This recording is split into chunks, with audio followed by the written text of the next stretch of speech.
power of mind. Start your journey today.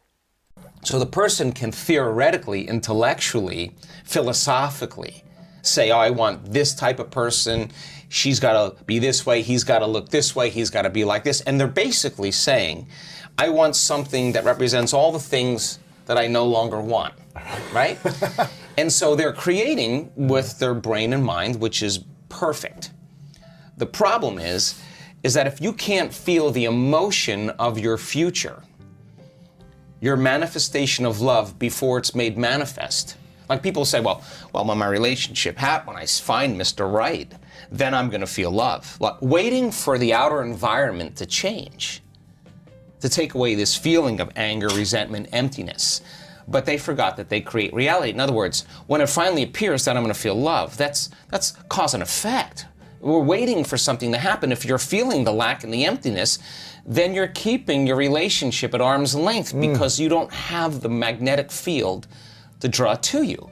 So the emotions that come from these energy centers, the lower energy centers in our body, do have frequencies, there's chemistry involved, but they have a different agenda.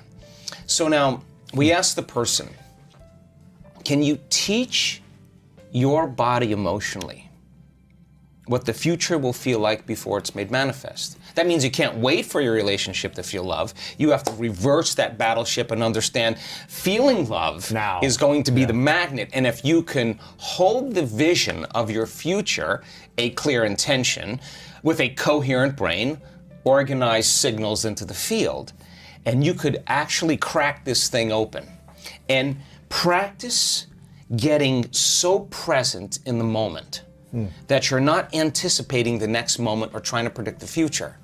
And you're no longer romancing the emotions of your past. You can find that sweet spot of the generous present moment. The familiar past is the known emotionally. The predictable future is the habituation of autopilot, being unconscious, and programs. Those are both knowns. There's only one place where the unknown exists. That's the present moment.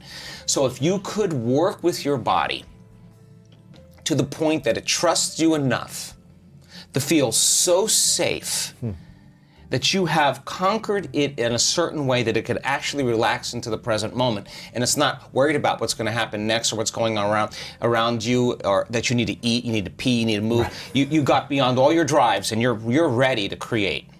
That moment where you're present, if you could begin to work with your heart and start to breathe and start to practice feeling love. In the beginning, it would feel foolish or gratitude. Why would I feel love if it hasn't happened? Well, that's because you've been hypnotized into waiting for your world to change to feel the emotion from the experience.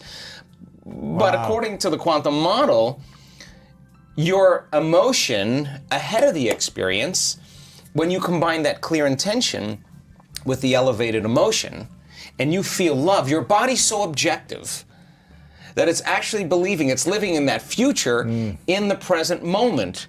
And your body now is beginning to change. You are beginning to change your biology to reflect what you're about to experience in your future.